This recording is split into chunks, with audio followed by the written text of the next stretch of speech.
दोस्तों आज मैं एक्सप्लेन करने वाला हूँ अभी हाल ही में रिलीज हुई एक सर्वाइवर थ्रिलर मूवी को जिसका नाम है सोसाइटी ऑफ द स्नो, जो कि 1972 की एक दर्दनाक सच्ची कहानी बयां करती है। 1972 में साउथ अमेरिका से चिली जाने वाली फ्लाइट 571 जिसमें रग्बी के 40 खिलाड़ी मौजूद थे, बीच रास्ते में ही बर्फीले पहाड़ों पर क्रैश हो जाती है। हालांकि इस दुर्घटना में सभी खिलाड़ियों की जान बच जाती है, लेकिन इस जगह चारों तरफ दूर दूर तक सिर्फ और सिर्फ बर्फ होती है। यहाँ दिन में तो इतनी ज्यादा ठंड पड़ती ही है, लेकिन रात होने पर यह ठंड लगभग 4 गुना अधिक और बढ़ जाती है। ऐसे मुश्किल हालातों में ना ही इन खिलाड़ियों के पास खाने के लिए खाना होता है, ना ही शरीर को तोड़ देने वाली इस ठंड से बचने के लिए गर्म कपड़े होते हैं, और मौत इनके सामने होती है। तो ये खिलाड़ी इन हालातों का सामना कैसे करेंगे, जानेंगे हम आज की इस कहानी में। तो इस कहानी की शुरुआत होती है साउथ अमेरिका से, और वक्त होता है सन 1972, जहाँ हमें रग्बी खेलते हुए कुछ खिलाड़ियों को दिखाया जाता है, जिसमें एक खिलाड़ी जिसका नाम रोबर्टो होता है, बॉल उसी के पास होती है। रोबर्टो के साथी उसे नांदो को बॉल पास करने को कहते हैं, लेकिन रोबर्टो अपने साथी को बॉल नहीं देता क्योंकि वो अकेले ही इस मैच को जीतना चाहता है। मगर सामने वाली टीम के खिलाड़ी उससे बॉल छीन लेते हैं, जिसके कारण रोबर्टो की टीम हार जाती है। पर रोबर्टो के साथी उसे कुछ भी नहीं कहते, क्योंकि कल इन सभी को अपने पड़ोसी देश चिली में मैच खेलने के लिए जाना है। अब अगले दिन ये खिलाड़ी प्लेन से चिली के लिए निकल पड़ते हैं, और इस प्लेन में टोटल 45 लोग मौजूद होते हैं, जिसमें रग्बी टीम के 19 खिलाड़ियों के परिवार वाले और 5 क्रू मेंबर शामिल होते हैं। रोबर्टो, नुमा, गुस्तावो, डैनियल और इनके बाकी सभी साथी प्लेन के अंदर बेफिक्र होकर बैठे हैं। इन्हें नहीं पता कि इनकी जिंदगी अब पूरी तरह से बदलने वाली है। अब कुछ देर तक तो बिल्कुल सब कुछ सही चलता है, लेकिन जब इनका प्लेन बर्फ के पहाड़ों के बीच से होकर गुजर रहा होता है, तब इनके प्लेन में एक तेजी का झटका लगता है, जिससे ये सब काफी डर जाते हैं। तब नुमा का साथी उसे बताता है कि ये एक नॉर्मल सी बात है, क्योंकि प्लेन की गर्म हवा जब इन पहाड़ों की ठंडी हवाओं से टकराती है तो इससे प्लेन में झटके लगते हैं। लेकिन इसके थोड़ी ही देर बाद इनके प्लेन में दोबारा से तेजी से झटके लगने शुरू हो जाते हैं, जिसके कारण क्रू मेंबर्स इन्हें सीट बेल्ट लगाने को कहते हैं, क्योंकि ये प्लेन अब तूफानी हवाओं के बीच से होकर गुजर रहा होता है, और कुछ ही सेकंडों में इनका प्लेन इस तूफानी हवाओं से बाहर निकल जाता है। लेकिन जैसे ही प्लेन पहाड़ों की इन तूफानी हवाओं से बाहर निकलता है, वैसे ही पायलट प्लेन का कंट्रोल खो देता है, जिससे इनका प्लेन सामने के एक बर्फीले पहाड़ से टकराकर 2 हिस्सों में बढ़ जाता है, और प्लेन के दोनों हिस्से बर्फ में फिसलते हुए अलग अलग दिशा में काफी आगे पहुंच जाते हैं। अब प्लेन के आगे वाले हिस्से में सभी खिलाड़ी बिल्कुल सही सलामत होते हैं, पर बहुत से खिलाड़ियों के शरीर की हड्डियां टूट चुकी होती हैं, लेकिन प्लेन के पीछे वाले हिस्से का कुछ भी पता नहीं चलता कि वो कहाँ गिरा है। नुमा और उसके 3 साथी पायलट के पास जाते हैं, पर वो देखते हैं कि पायलट बुरी तरह जख्मी है। ये पायलट के रेडियो के जरिए ट्रैफिक कंट्रोल से कांटेक्ट करने की कोशिश करते हैं, मगर ट्रैफिक कंट्रोल से इनका कांटेक्ट नहीं हो पाता, क्योंकि रेडियो अब काम करना बंद कर चुका होता है। यानी ये अब एक ऐसी जगह पे फंस चुके हैं जहाँ दूर दूर तक सिर्फ और सिर्फ बर्फ है और बर्फीले पहाड़ हैं, जहाँ जानवर पशु पक्षियों का नामो निशान तक नहीं है, और बाहरी दुनिया से भी इनका कांटेक्ट पूरी तरह से टूट चुका है। नुमा और उसके साथी दोबारा वापस प्लेन के अंदर आ जाते हैं, क्योंकि यहाँ इतनी ज्यादा ठंड होती है कि इस समय इन्हें क्या करना चाहिए ये नहीं सोच पाते, बल्कि इस समय ये सिर्फ अपनी जान बचाने के बारे में सोचते हैं। अब देखते ही देखते रात हो जाती है, और जिंदा बचे सभी लोग -30 डिग्री के टेम्परेचर से बचने के लिए प्लेन के अंदर सिमट कर बैठे होते हैं। मगर जो लोग जख्मी होते हैं वे ठंड के मारे दर्द की वजह से तड़प रहे होते हैं। मगर किसी तरह ये रात बीत जाती है, पर इस रात में कई लोगों ने तड़प तड़प कर अपना दम तोड़ दिया होता है। ये प्लेन के अंदर जगह बनाने के लिए अंदर रखी हुई कुर्सियों को बाहर निकाल देते हैं, और बचे हुए खाने को ही खाकर अपना काम चलाते हैं। इसके अलावा ये मरे हुए लोगों को बाहर एक साथ रख देते हैं। इन खिलाड़ियों को उम्मीद होती है कि हमें ढूंढने के लिए रेस्क्यू टीम जरूर आएगी, मगर रेस्क्यू टीम का इंतजार करते करते इन्हें 3 दिन हो जाते हैं, पर रेस्क्यू टीम के आने का कोई नामो निशान नहीं होता। लेकिन तभी इन्हें ऊपर से उड़ता हुआ एक प्लेन दिखाई देता है, जिससे ये समझ जाते हैं कि ये रेस्क्यू टीम ही है जो हमें बचाने आई है, और इसीलिए नुमा, रोबर्टो व बाकी जिंदा बचे लोग काफी खुश हो जाते हैं। मगर ये प्लेन इनकी आंखों के सामने से चला जाता है, और इन्हें लगता है कि उन लोगों ने हमें देख लिया है, इसीलिए वो हमें बचाने दोबारा यहाँ आएंगे। पर रेस्क्यू टीम का इंतजार करते करते इन्हें 1 दिन और बीत जाता है, मगर रेस्क्यू टीम इन्हें बचाने नहीं आती। इसीलिए रोबर्टो, नुमा, फितो व इनका एक और साथी प्लेन के पिछले हिस्से को ढूंढने का फैसला करते हैं, ताकि प्लेन की बैटरी के जरिए रेडियो को ऑन करके पता लगाया जा सके कि रेस्क्यू टीम इन्हें बचाने आएगी या नहीं। और ये लोग प्लेन के दूसरे हिस्से को ढूंढना शुरू कर देते हैं। मगर ये चारों जब पहाड़ों के काफी ऊपर चढ़ जाते हैं, तो यहाँ से इन्हें सामने ऊंचे ऊंचे बर्फीले पहाड़ ही दिखाई देते हैं, जिससे समझ जाते हैं कि रेस्क्यू टीम इन्हीं पहाड़ों की वजह से इन्हें नहीं देख पाई थी, और इसीलिए वो इन्हें बचाने नहीं आएगी। पर तभी इनकी नजर एक टूटते हुए पहाड़ पे पड़ती है, जिसके कारण ये लोग डर के मारे वापस प्लेन के पास आ जाते हैं। अब इस जगह पर फंसे हुए पूरे 6 दिन बीत जाते हैं, और इनके पास खाने पीने का थोड़ा बहुत सामान जो बचा था वो भी खत्म हो चुका था। भूख के मारे ये इतने पागल हो जाते हैं कि अपने ही शरीर पे लगी चोटों की पपड़ी को निकाल कर खाने लगते हैं। वहीं इनमें से कुछ लोग मरे हुए लोगों को खाने के बारे में सोचते हैं, लेकिन नुमा इन्हें बताता है कि ये गलत है, इसके लिए ईश्वर हमें कभी माफ नहीं करेगा। लेकिन रोबर्तो उससे कहता है कि ईश्वर समझ जाएंगे कि हमने ये मजबूरी में किया है, लेकिन इसके बाद भी ये मरे हुए लोगों को नहीं खाते।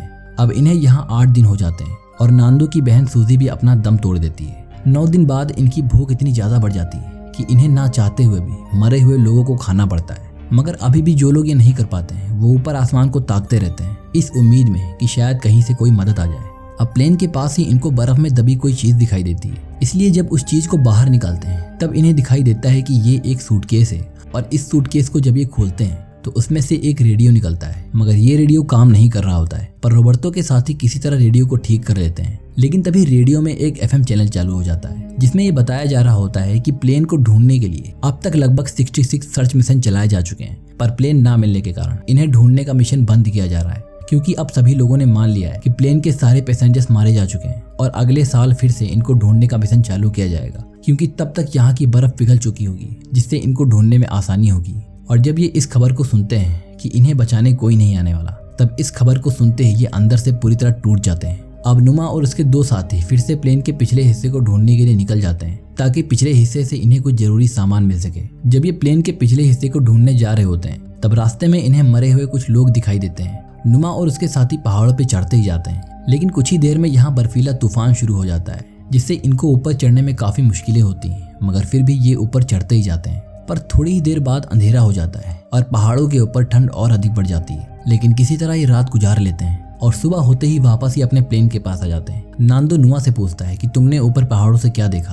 तब नांदो उसे बताता है कि उन पहाड़ों से मेरी नजर जहाँ तक गई वहां तक मुझे सिर्फ और सिर्फ बर्फ और ऊंचे ऊंचे पहाड़ ही नजर आ रहे थे। तब नुमा का साथी उसे बताता है कि उन पहाड़ों के आगे चिली की हरी भरी वादियां हैं, अगर हम वहां तक किसी तरह पहुंच गए तो हम सब बच जाएंगे। लेकिन कहीं ना कहीं इन्हें पता है कि इन पहाड़ों पे चढ़ना बेवकूफ़ी है। अब ये सभी अपने मरे हुए साथियों का मांस खाकर 17 दिन गुजार देते हैं और जब ये अपने प्लेन के अंदर बैठे होते हैं तभी इनके ऊपर पहाड़ों से टूटकर बर्फ गिरना शुरू हो जाती है, जिसके कारण इनके पूरे प्लेन के अंदर बर्फ भर जाती है और ये प्लेन में बर्फ के नीचे धंस जाते हैं, जिससे इनको सांस लेना भी मुश्किल हो जाता है। पर किसी तरह ये अपने आप को बाहर निकाल लेते हैं, मगर बर्फ में धंसने के कारण इनके कई साथियों की मृत्यु हो जाती है। अपने साथियों का मांस खाकर ये यहाँ 34 दिन गुजार देते हैं, पर अब आर्तुरो की भी मृत्यु हो जाती है। 36वें दिन नुमा और उसके 3 साथी ईस्ट की तरफ जाना शुरू कर देते हैं, क्योंकि इन्हें पता है कि अगर हम यहाँ ऐसे ही बैठे रहे तो हम सब के सब मारे जाएंगे। इसीलिए ये आगे बढ़ना शुरू कर देते हैं। थोड़ी आगे बढ़ने पर नुमा के एक पैर में बुरी तरह दर्द होने लगता है, क्योंकि प्लेन के अंदर जब ये लोग बर्फ में फंसे हुए थे तब प्लेन से बाहर निकलने के लिए नुमा प्लेन की खिड़की का शीशा तोड़ने में लगा था, लेकिन शीशा तोड़ते वक्त उसके पैर में कांच घुस गई, जिससे उसके पैर में इन्फेक्शन फैल गया। तब नुमा के साथी उसे बताते हैं कि तुम वापस प्लेन में जाओ, हम आगे जाते हैं। इसीलिए नुमा वापस प्लेन में आ जाता है और उसके साथी आगे बढ़ते ही जाते हैं। 3 से 4 घंटे लगातार चलने के बाद इन्हें प्लेन का पिछला हिस्सा भी मिल जाता है, लेकिन प्लेन के पिछले हिस्से में भी रेडियो काम करना बंद कर चुका होता है। इसीलिए इन लोगों को यहाँ जो सामान मिलता है उसे लेके वापस अपने प्लेन के पास जाते हैं, मगर ये देखते हैं कि नुमा की हालत अब काफी ज्यादा खराब है और नुमा को भी अब लगने लगता है कि वो अब नहीं बचेगा। इसीलिए वो इन सबसे बताता है कि अगर मैं मर जाऊं तो तुम लोग मेरा शरीर खा सकते हो। और जब नुमा सो जाता है तब नींद में ही उसकी मृत्यु हो जाती है। इसीलिए उसके 3 साथी नुमा के टुकड़ों को अपने बैग में रखकर चिली के लिए निकल पड़ते हैं और ये ऊंचे ऊंचे बर्फीले पहाड़ों को पार करके आगे बढ़ना शुरू कर देते हैं। रात होने पे इन पहाड़ों पे तूफानी हवाएं चलना शुरू हो जाती हैं और ठंड भी काफी अधिक बढ़ जाती है। इसीलिए ये पहाड़ों पे ही किसी चट्टान के सहारे रात गुजारते हैं और सवेरा होने पे फिर से ये अपना सफर जारी रखते हैं। कई घंटों तक चलने के बाद ये यहाँ से सबसे ऊंचे पहाड़ पे चढ़ जाते हैं, जहाँ से आगे इन्हें सिर्फ बर्फीले पहाड़ ही दिखाई देते हैं। तब नांदो रोबर्तो से कहता है कि हम हार नहीं मान सकते, हम काफी आगे आ चुके हैं और मुझे यकीन है कि इन सब पहाड़ों को पार करने के बाद हम चिली पहुंच जाएंगे। इसी कारण इनका एक साथी प्लेन में वापस चला जाता है ताकि नांदो और रोबर्तो का खाना ज्यादा दिन तक चल सके, और नांदो व रोबर्तो भी फिर एक बार आगे बढ़ना शुरू कर देते हैं। ये लगातार ऐसे ही 10 दिन चलते जाते हैं। लगातार 10 दिनों के सफर के बाद ये पहाड़ों को पार करके एक नदी के पास पहुंच जाते हैं और जब ये दोनों नदी का पानी पी रहे होते हैं तब इनकी नजर नदी के उस पार खड़े एक व्यक्ति पे पड़ती है जो कि घोड़े पे बैठा होता है। और जैसे ये उस व्यक्ति को देखते हैं वैसे ही ये दोनों जोर जोर से चिल्लाकर उससे मदद मांगना शुरू कर देते हैं। उस व्यक्ति ने भी इन्हें देख लिया होता है, इसीलिए वो इनके पास कागज और एक पेंसिल फेंकता है, क्योंकि इस बहती हुई नदी की आवाज इतनी तेज होती है कि उस व्यक्ति को इनकी आवाज नहीं सुनाई देती। तब नांदो इस कागज में अपने प्लेन के बारे में लिखता है कि हमारा प्लेन एंडीज के माउंटेन में क्रैश हो गया, जिसमें हम बच तो गए लेकिन धीरे धीरे हमारे बाकी सभी साथी ठंड की वजह से मारे गए और हमारे 14 साथी अभी भी वहां पर फंसे हुए हैं। इनके मैसेज को पढ़ने के बाद वो व्यक्ति इन्हें यहाँ से अपने गांव ले जाता है और इन दोनों को खाने के लिए खाना भी देता है। इसके अलावा ये व्यक्ति रेस्क्यू टीम को इन्फॉर्म भी कर देता है कि फ्लाइट 571 के 2 सर्वाइवर हमारे यहाँ पहुंच चुके हैं और उनके 14 साथी अभी भी वहाँ पर फंसे हुए हैं, जिसको सुनते ही रेस्क्यू टीम भी तुरंत हरकत में आ जाती है। इसके अलावा न्यूज मीडिया और दुनिया भर के सभी टीवी चैनल्स इस खबर को चलाने लगते हैं और उन दोनों के 14 साथी जो कि अभी भी वहाँ पर फंसे हुए हैं, वो सभी जब रेडियो चैनल पे इस खबर को सुनते हैं कि नांदो और रोबर्टो यहाँ से बाहर निकल चुके हैं, तो इनकी खुशी का कोई ठिकाना नहीं रहता, क्योंकि अब ये जान चुके हैं कि रेस्क्यू टीम हमें बचाने आती होगी। और 71वें दिन रेस्क्यू टीम नांदो को लेके उसके साथियों को बचाने के लिए एंडीज माउंटेन निकल पड़ती है। कुछ ही देर में रेस्क्यू टीम इनके 14 साथियों तक भी पहुंच जाती है और नांदो के साथी जब हेलीकॉप्टर को देखते हैं तो ये काफी खुश हो जाते हैं और नांदो के 14 साथियों को भी बचा लिया जाता है। यानी कुल 45 लोगों में से 16 लोग ही जिंदा बच पाते हैं और इसी के साथ इस सच्ची कहानी यहीं पे खत्म हो जाती है। तो दोस्तों, उम्मीद करता हूँ कि ये कहानी आपको पसंद आई होगी। अगर आपको ये वीडियो पसंद आई तो आप इस वीडियो पे लाइक कर सकते हैं।